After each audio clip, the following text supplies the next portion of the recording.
Hello everybody, and welcome to Big ZRX. My name is Big Z, aka Zeman. I'm a pharmacist in Maryland, and today our topic is going to be between brands versus generics.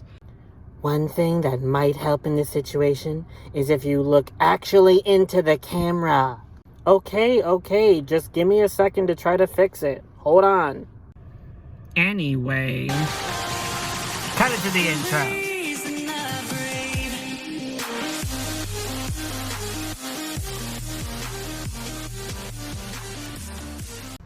Okay, let's get into the video. Cletus, do you take brand medications? Yes, working with you sometimes requires me to be heavily medicated. That's very fascinating. And hurtful.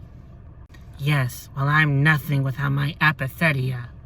But you know, you can just as well take the generic version, the one called I don't give a fudge-april. Yes, but see, I have to take the brand medications because I don't know what's gonna be in that weird generic version. Well, oftentimes, Cletus, generic versions of meds are the same exact ingredients and drugs as you have in the brand names. They're just manufactured slightly differently, but they usually work exactly the same. You can't tell which is which. Here, check this out. Brand and generic drugs all started with the introduction of generic drugs into the market. This was established with the Hatch-Waxman Act of 1984. This act allowed companies who wanted to sell generic formulations of a given brand name drug to apply for an abbreviated new drug application to the FDA to get approval for that drug to be sold. This could only happen after the patent of the brand name drug had already expired. Similar to brand name drugs, generic drugs have to go through a drug approval process through the FDA, or the Food and Drug Administration. This requires a series of studies that will be reviewed over a few years' time.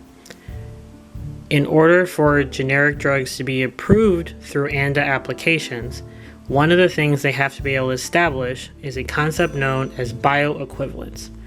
Bioequivalence is defined as the absence of a significant difference in the rate and extent to which the active ingredient or active moiety in pharmaceutical equivalents or alternatives becomes available at the site of drug action when administered at the same dose under similar conditions in an appropriately designed study.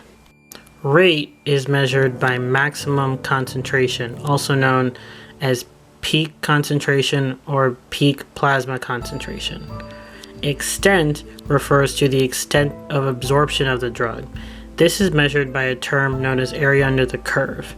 In regards to drugs, area under the curve is a measure of the total exposure of drug.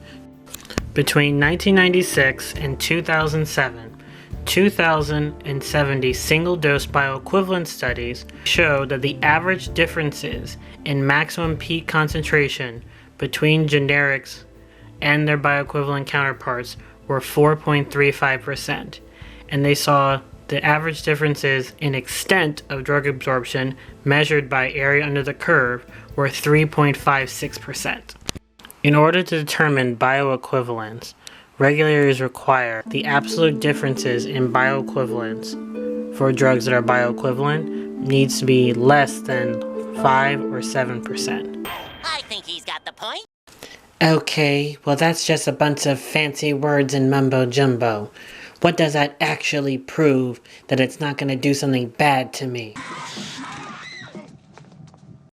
Well, that's not all, Cletus. Here, check this out. A cohort study from researchers at the Marshfield Clinic that was published in 2018 looked at 5,234 unique patients that were receiving drugs between the years 1999 and 2014.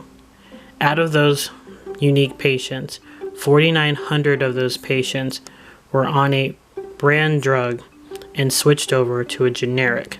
For the purpose of the study, they compared the use of generic medications to what they called authorized generics, which were medications that were identical to brand name products, both in chemical composition and for manufacturing processes. During the 12 months following the switch from a brand name drug to a generic, they noticed that patients using the generic medications were similar in terms of outpatient visits, urgent care visits, hospitalizations, and medication discontinuation.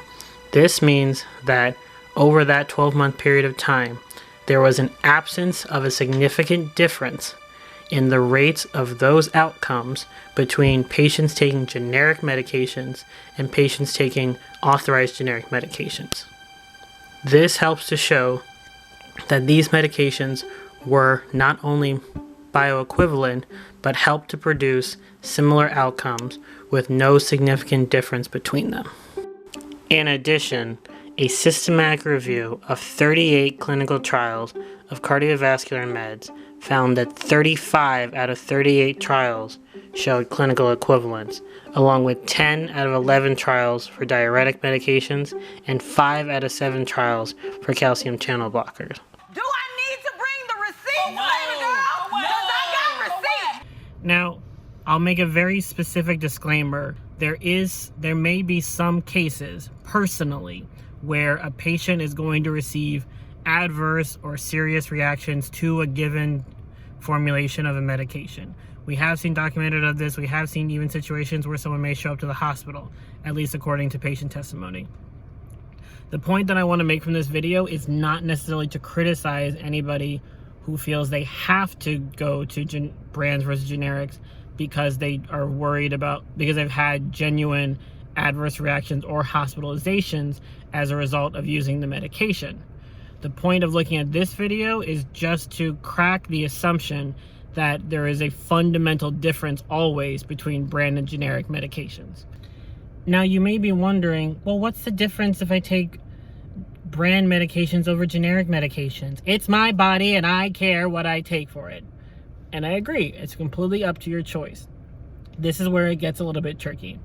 What we've noticed is across different insurance plans, brand medications will usually either cost more over generic medications.